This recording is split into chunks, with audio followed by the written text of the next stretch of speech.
Yörük Kızının Mutfağı kanalıma hoş geldiniz. Bugün sizlere öyle bir poğaça tarifi hazırladım ki pastanelerde bile bu kadar yumuşağı yok. Kabarmalara doyamayan, yumuşacık, puf puf pamuk poğaça tarifimi mutlaka denemelisiniz. Poğaçamız için kabımıza 1 su bardağı ılık su, 2 su bardağı da ılık süt koyuyorum.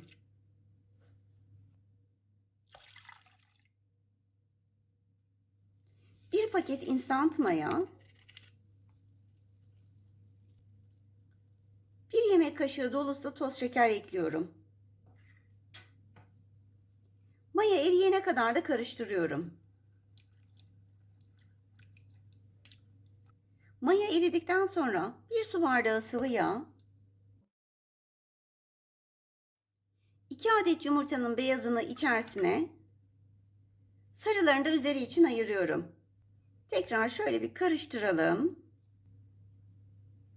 Kontrollü bir şekilde un katmaya başlayalım.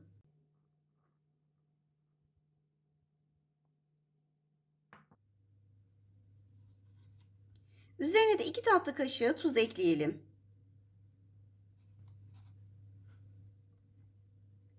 Önce bir spatula ile karıştıralım. Gördüğünüz gibi daha çok cıvık. Hemen un ekliyorum.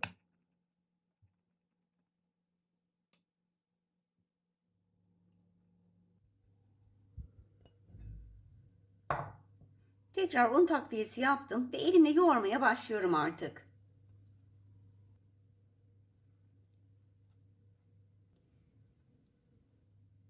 Ben hamurumuzu güzelce yoğurdum. Toplamda 8 su bardağı un kullandım. Ama her unun kıvam aldırması gerçekten farklı oluyor. O yüzden unu mutlaka kontrollü katın.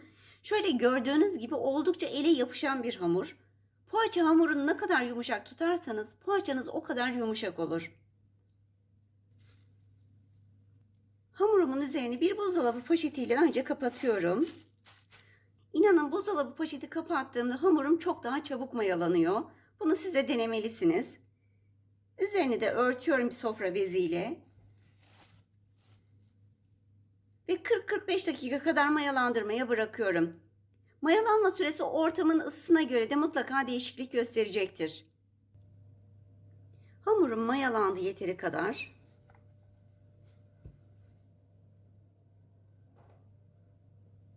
Poşetini de kaldırıyorum. Hamurumuzun havasını bir alalım.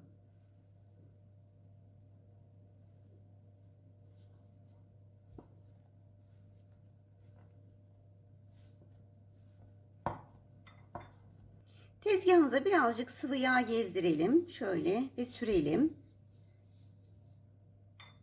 Birazcık da elimize alalım. Hamurumuz elimize yapışmasın. Şöyle mandalina büyüklüğünde bezeler tutalım.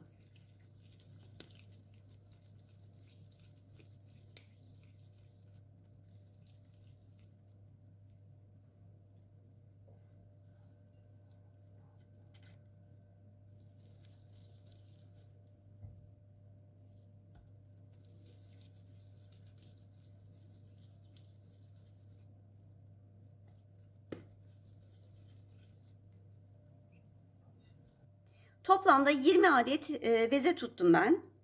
Hemen şöyle bezelerimizden bir tanesini alalım. Elimi de yine hafifçe yağlıyorum.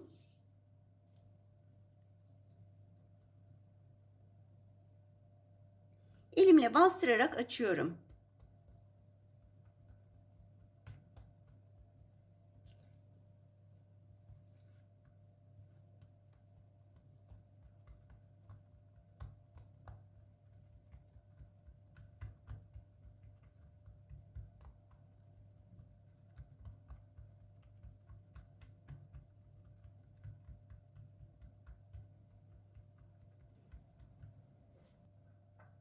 Ben iç harç olarak lor peyniri kullanacağım. Siz isterseniz beyaz peynir ya da patates de kullanabilirsiniz. Kaşar peyniri de çok yakışır. Tamamen iç harcı kendi tercihinize kalmış.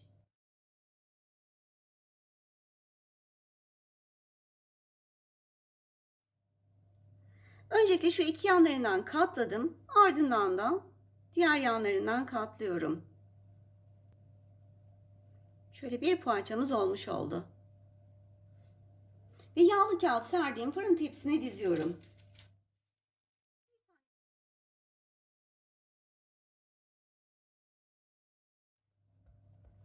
Hiç merdane falan kullanmanıza gerek yok. Hamurumuz o kadar güzel ki hemen açılıyor zaten. Çok yumuşak ve muhteşem bir hamur oldu gerçekten. Bunu her türlü poğaçalarınıza kullanabilirsiniz bu hamuru.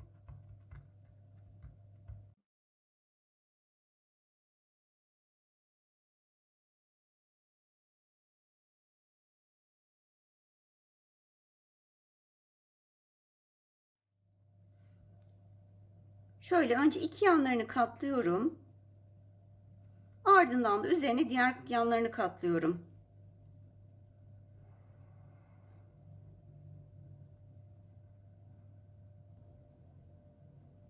Poğaçalarımızın hepsine ben şekillerini verdim. Bir tepsi almadı. İkinci bir tepsiye de yaptım kalanlarını. Üzerine temiz bir bez örtüyorum. Ve 10 dakika kadar da tepsi mayasının gelmesini bekliyorum. Poğaçalarımızı 10 dakika kadar beklettim. Ayırdığımız 2 tane yumurta sarısının üzerine yarım çay kaşığı kadar pudra şekeri katıyorum. Ve güzelce bunu bir karıştırıyorum. Poğaçalarımızın üzerine sürüyorum.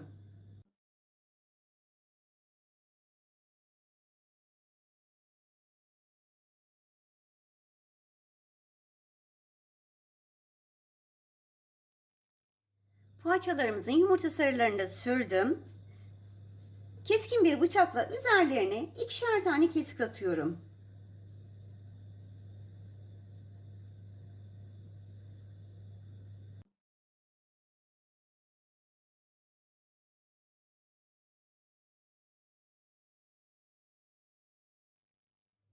Poğaçalarımı önceden ısıttığım 180 derecedeki fırına veriyorum.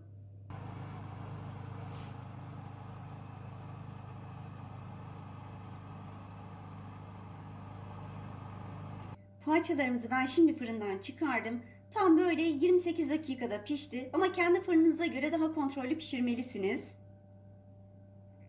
Gerçekten de muhteşem oldular. Birazcık soğusun, ondan sonra da doku testini yapalım. Şöyle yumuşaklığını bir test edelim poğaçamızın.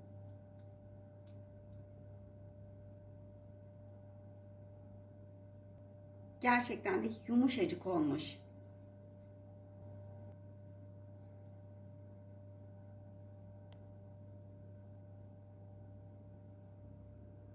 Şöyle bir de içini göstereyim sizler için.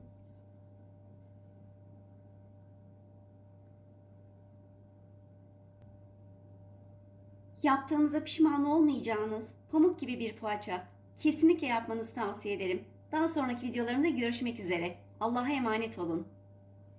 Kanalıma abone olmayı, daha sonraki videolarımdan haberdar olabilmek için zile basarak bildirimleri açmayı, beğenmeyi ve yorum yapmayı unutmayın.